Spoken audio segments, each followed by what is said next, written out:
if the government makes some solution with landlord. اگر حکومت land Lords کے ساتھ کچھ طے کر پائے اور ملازمین کے لیے کچھ دے پائے تو شاید میں اسے جاری رکھ سکوں. راوا کے بزنس میں پہلے کی نسبت 70% کمی آئی ہے. وہ ہر ماہ $10,000 اپنی جیب سے کاروبار میں ڈال رہی ہیں.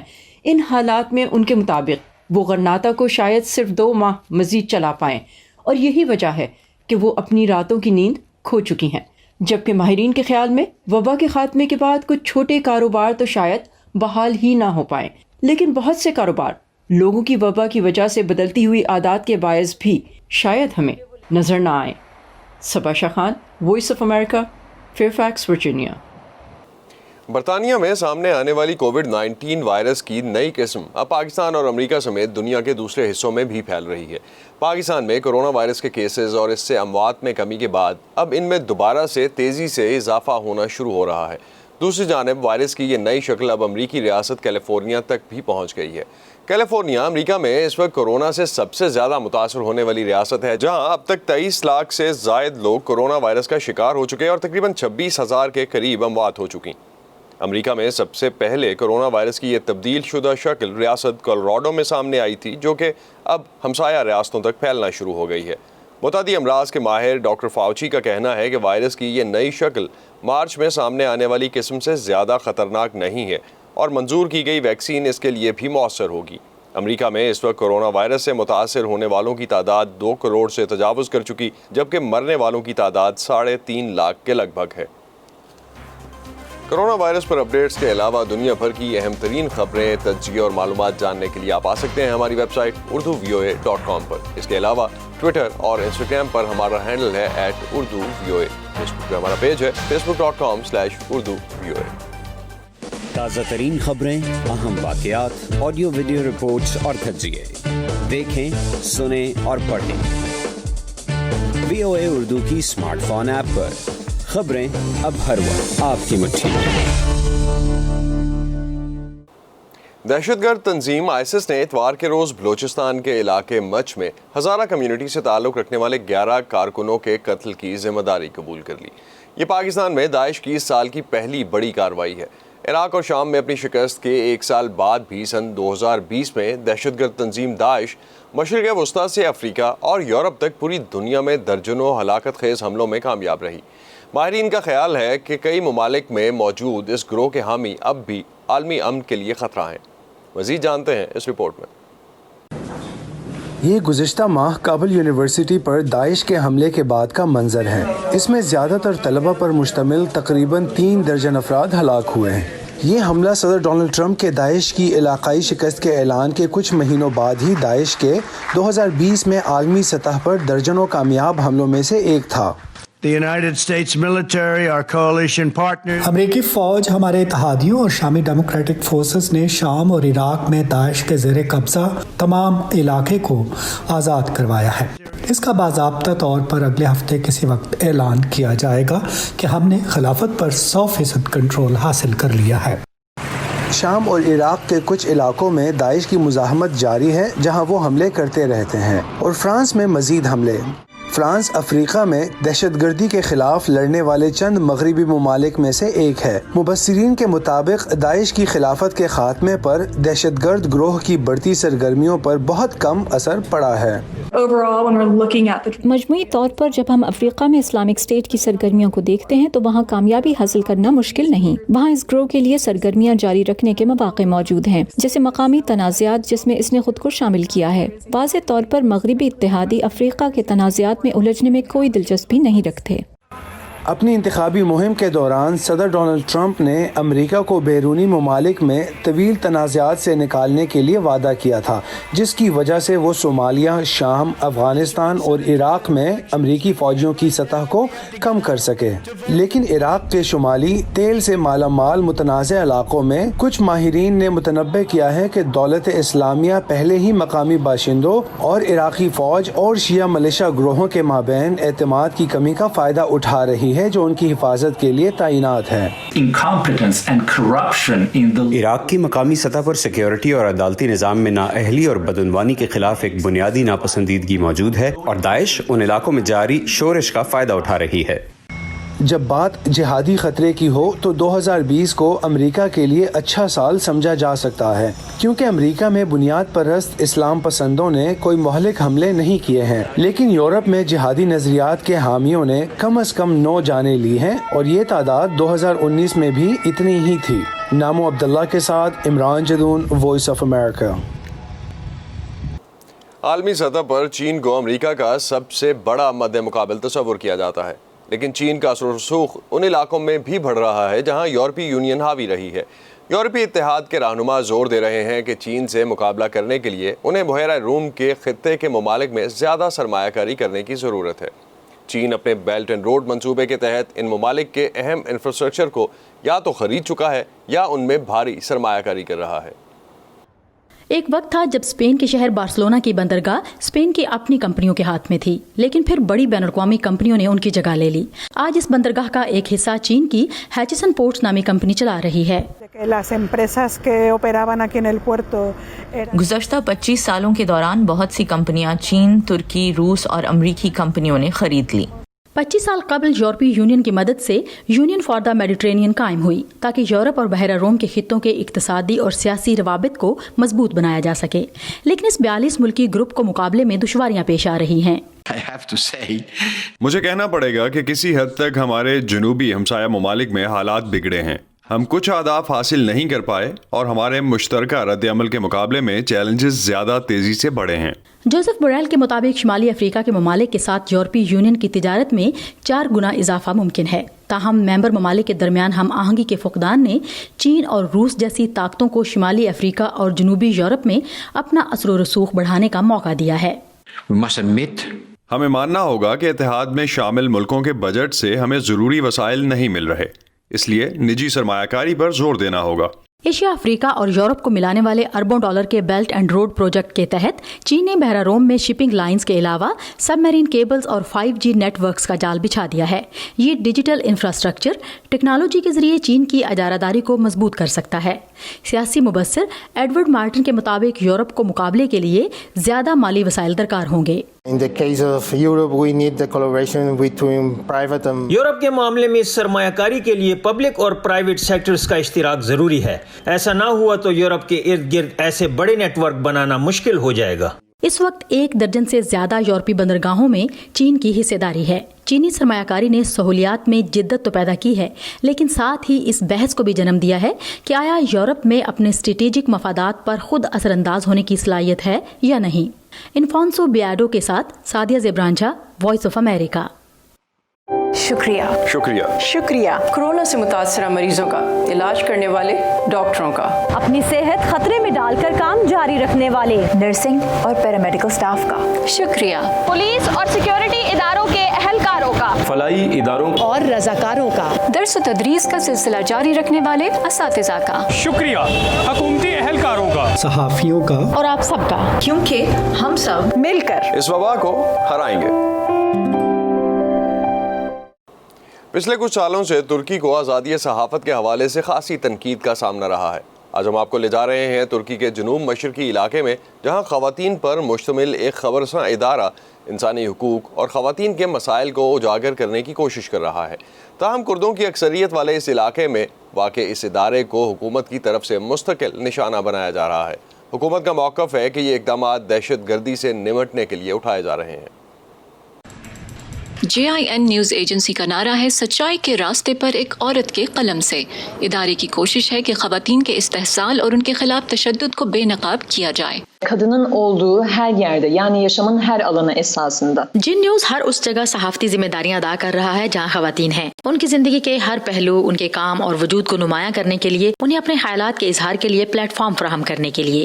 جن نیوز ترکی کے کرد اکثریت والے جنوب مشرقی علاقے میں قائم ہے۔ یہ علاقہ کئی دہائیوں سے کرد علیحدگی پسندوں کی سرگرمیوں کا گڑھ ہے۔ ترک سیکیورٹی فورسز کی جانب سے ریپ اور خواتین کے انسانی حقوق کی دیگر مبینہ پامالیوں پر رپورٹنگ کے بعد سے جن نیوز ایجنسی حکومتی کارروائیوں کی زد میں ہے۔ ان کی رپورٹنگ کو حکام دہشت گردوں کا پروپیگنڈا قرار دیتے ہیں۔